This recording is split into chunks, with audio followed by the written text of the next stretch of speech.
तो दोस्तों आज की ग्राउंड रिपोर्ट में हम आपको लेके जाने वाले हैं एक और जगह और वहां से आज की ग्राउंड अपडेट हम आपको देने वाले हैं जहां पर एक समय पर गंदगी का पहाड़ बन गया था दोस्तों।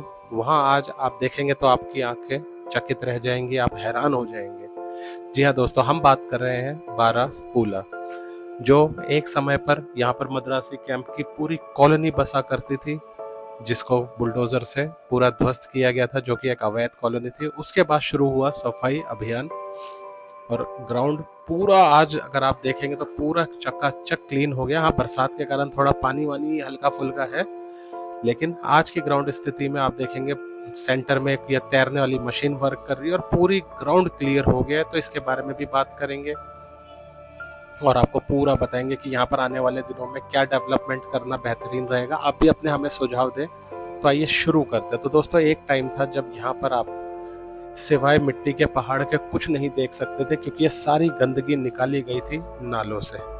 यहाँ पर हमारी दिल्ली सरकार ने बड़ी बड़ी मशीनें उतार दी थी बड़ी बड़ी क्रेनें, और यहाँ एक ये बिल्डिंग से बड़ी एक दीवार नुमा ये आप देख सकते हैं मिट्टी का पहाड़ खड़ा हो गया था दोस्तों, जो इतना बड़ा एरिया में फैला हुआ है आप देख सकते हैं, जो कि इन मशीनों ने नालों को सफाई करते वक्त निकाली थी।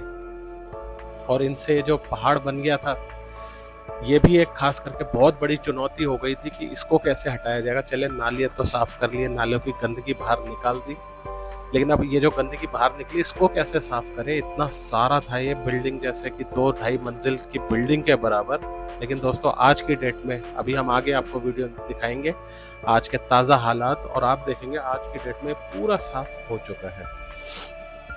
और दोस्तों साथ ही साथ ये जो मशीनें आप यहाँ पर वर्क करते हुए देखते हैं, ये बड़ी बड़ी क्रेनें, बड़ी बड़ी जेसीबी, ठीक है, ये सब मशीनों में दोस्तों सरकार बहुत पैसा खर्च करती है, क्योंकि ये गंदगी जो इन मशीनों ने 1 से 2 महीने के अंतराल गैप में इसको साफ किया दोस्तों, अगर ये मशीनें ना हो तो इनको साफ करने में सालों साल लग गए। और दूसरा दोस्तों, यहाँ के वर्कर्स की मेहनत देखिए, हमें उनको नज़रअंदाज नहीं करना चाहिए कि उन्होंने हर तरीके से, यहाँ तक कि जब मशीनों से सफाई नहीं हो पा रही तो मोटर, बड़ी बड़ी पंप लगा के पानी को सही करके दूसरी तरफ कूड़ा छोड़ के उसको साफ करना, बहुत मेहनत करी है दोस्तों। कई बार मशीनें खराब हुई, कई बार कूड़े के पहाड़ के ऊपर चढ़ के उसे साफ करना पड़े, वो तक इन्होंने किया। तो उनकी भी मेहनत को एक हमारा सलाम जरूर बनता है दोस्तों। एक साथ 3-3, 4-4, 5-5 मशीनें यहाँ पर वर्क करती रही, तपती धूप, मशीन की गर्मी। दोस्तों आपको मैं गारंटी से बता सकता हूँ, आप 5 मिनट इन मशीन में नहीं रह सकते, क्योंकि आपको एसी की आदत है और ये बेचारे 40-45 डिग्री में यहाँ पर काम करते हैं। नालों से निकलती हुई गैस, बाप रे, 5 मिनट खड़े हो जाओ तो चक्कर आ जाते हैं दोस्तों, मुझे तक। लेकिन उसके बावजूद दोस्तों मेहनत में कहीं कोई कमी नहीं हुई। और आज की हालत ये है कि आप देखेंगे और आप कहेंगे वाह, ये होती है बात। ये देखिए दोस्तों किस तरीके से यहाँ से कचरे को बरसात के बाद पंप करके पानी को दूसरी तरफ फेंक के कचरा वगैरह निकाला, इस तरीके से जाता है दोस्तों।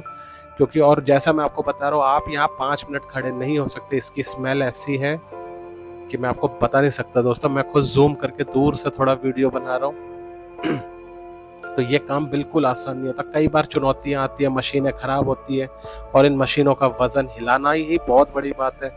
मगर सरकार का शुक्र है, ऐसे बड़ी बड़ी जेसीबी ये सब यहाँ पर है जिनसे हर काम आसान बन जाता है दोस्तों। तो सरकार को भी इसमें हमें प्रशंसा करनी चाहिए। बात यहाँ पर किसी सिंगल पॉलिटिकल पार्टी की नहीं है, कोई भी गवर्नमेंट हो, कोई भी वर्क करे, उसकी तारीफ बनती है, ठीक है। उन्होंने हर तरीके से यहाँ सपोर्ट किया, हर तरीके से मशीनें दी, और उसी का ये हम आज बदलाव देखने को मिल रहा है दोस्तों, जो इतने सालों में नहीं देखने को मिला। और करते करते करते करते ये सफाई, नालों से सारी गंदगी निकाली। और दोस्तों नालों से जो गंदगी निकलती हुई हम देखते हैं, उसमें मैक्सिमम पार्ट प्लास्टिक का है।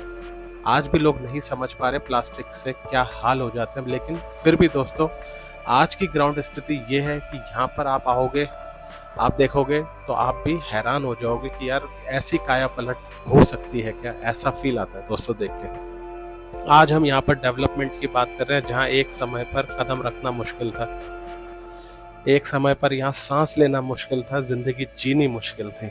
लेकिन उसके बावजूद दोस्तों इन वर्कर्स ने, हमारी गवर्नमेंट ने मिलके ये भी कारनामा कर दिखाया। देखिए कितने बड़े बड़े यहाँ पहाड़ खड़े हो गए थे, और आज की स्थिति आप देखिए। आज यहाँ पर हम सोच रहे हैं कि क्या बनाया जाए, देखिए कितनी हैरानी की बात है। जहाँ कदम रखने की जगह नहीं थी, वहाँ आज हम प्लान बना रहे हैं कि यहाँ पर क्या बने। और दोस्तों ये एकदम क्लीन हो चुका है आज की डेट में। और मेरे हिसाब से यहाँ पर जो गवर्नमेंट को बनाना चाहिए, मेरा पॉइंट ऑफ व्यू कहता है सिर्फ और सिर्फ पार्किंग। उसका सबसे बड़ा कारण है दोस्तों, एक तो यहाँ पर रेलवे ट्रैक है, ठीक है।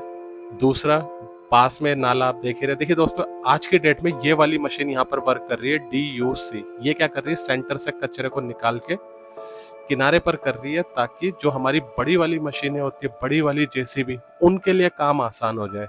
थोड़ा ड्रोन व्यू में आपको दिखाता हूँ। ये देखिए आप ऊपर से, ये देखिए आप ब्राउन पैच देख रहे होंगे, जो ब्राउन कलर का मिट्टी का पैच पूरा है, ये एकदम बीचों बीच है दोस्तों, और यहाँ तक बड़ी वाली क्रेन नहीं पहुँच सकती। तो ये मशीन क्या कर रही है, इस सारे गंदगी को किनारे पर करने की कोशिश कर रही है, ताकि बड़ी क्रेनें इजीली इन सबको बाहर निकाल सके। तो ये मशीनें भी यहाँ पर वर्क कर रही हैं बड़ी, फिर उसके बाद इनका रोल आ जाता है बड़ी वाली, फिर ये आराम से उस मिट्टी को जो किनारे पर DUC ने करी थी उसको बाहर फेंक सकती है। और आज की स्थिति देखिए क्या है। आज यहाँ पर आपको ये देखिए एकदम समतल भूमि देखने को मिल रही है। थोड़ा बहुत यहाँ पर हल्का फुल्का मिट्टी मिट्टी थोड़ी बहुत है बस। और ये भी दोस्तों मेरे हिसाब से अगले 1 हफ्ते तक पूरा क्लीन हो जाएगा, और फिर यहाँ पर कुछ ना कुछ गवर्नमेंट डेवलप करेगी। और मेरा मानना है दोस्तों, पार्किंग, कुछ लोगों के कमेंट आते हैं पार्क का तो कोई लॉजिकल रीजन ही नहीं है दोस्तों। पास में एक रेलवे का ट्रैक है यार। अब सोचो, लड़का लड़की यहाँ पार्क में आ गए, उन दोनों के बीच भसड़ हो गई और उन्होंने वहाँ रेलवे ट्रैक पे कूद के जान दे दी, नाले पे कूद के जान दे दी। तो ऐसी जगह पे दोस्तों ये पार्क का लॉजिक हटा देना चाहिए। और छोटे बच्चों के लिए भी रिस्क फैक्टर रहता है, गलती से कोई बच्चा नाले पे गिर जाए तो फिर सिक्योरिटी गार्ड भी रखो, और एक खर्चा, ठीक है। पार्क की मेंटेनेंस के लिए गार्डनर रखने पड़ेंगे। और दोस्तों पास में ही नाला होने के कारण मिथेन गैस, ये सब जो पार्क से निकलेगी, वो पब्लिक की हेल्थ पे भी जो है थोड़ा खराब असर करेगी। तो पार्क का तो मैं पॉइंट हटा रहा हूँ अपने एस्पेक्ट से। आपके पास अगर पार्क को लेके कोई लॉजिकल पॉइंट हो तो हमें कमेंट करके बताएं। दूसरा ये हो सकता है, बाउंड्रीज में किनारे किनारों पे पेड़ उगा दिए जाए ताकि वो मिट्टी को होल्ड कर ले। लेकिन अब ड्रोन व्यू में देखिए, एरिया बहुत बड़ा है दोस्तों, लेकिन एक स्ट्रेट लाइन में है। तो यहाँ पर पार्किंग से क्या होगा दोस्तों, पार्किंग से हमारे रोडों पे सबसे बड़ी दिक्कत है पार्किंग। जहाँ जाओ गाड़ी गाड़ी गाड़ी गाड़ी, इतनी चौड़ी चौड़ी सड़कें, लेकिन दोनों तरफ गाड़ियां खड़ी होती हैं, तो रोड हो जाती है छोटी, जाम लग जाते हैं। तो पार्किंग अगर जहाँ जहाँ इस तरीके की सफाई हुई है, जहाँ जहाँ ऐसे जमीन खाली पड़ी है, अगर वहाँ पर पार्किंग बना दी जाए तो गवर्नमेंट के पास एक इनकम भी आएगी, और साथ ही साथ दोस्तों पब्लिक की जो गाड़ी खड़ी करने की टेंशन है वो भी कम होगी, और रोडों में काफी हद तक सुधार देखने को मिल सकता है। ये मेरा पॉइंट ऑफ व्यू है। बाकी आप लोगों के पॉइंट ऑफ व्यू का हमेशा इंतजार रहता है, और आप लोगों के कमेंट हमेशा शेयर करता हूँ मैं, यहाँ पर बताता हूँ लोगों के कमेंट। तो आप अपने कमेंट करके हमें अपने सजेशन दें कि यहाँ पर और क्या हो सकता है, क्योंकि पास में पब्लिक भी रहती है, ठीक है, बैक साइड में। तो ज्यादा कुछ बड़ा सा डेवलप यहाँ नाले के पास है ना, सबसे बड़ा इश्यू है नाला और रेलवे ट्रैक। तो आपका पॉइंट ऑफ व्यू हमें जानना है कि आप यहाँ पर और क्या चीजें देखना चाहते हैं। बाकी वीडियो कैसी लगी ये भी कमेंट करें, चैनल को सब्सक्राइब करें। अभी एक आध जगह और जाना है, वहाँ की भी ग्राउंड रिपोर्ट आप लोगों को आने वाले दिनों में देखने को मिलेगी, ठीक है दोस्तों। तो चैनल को सब्सक्राइब करके अपने पॉइंट ऑफ व्यू हमें जरूर बताएं। मिलते हैं, बाय बाय।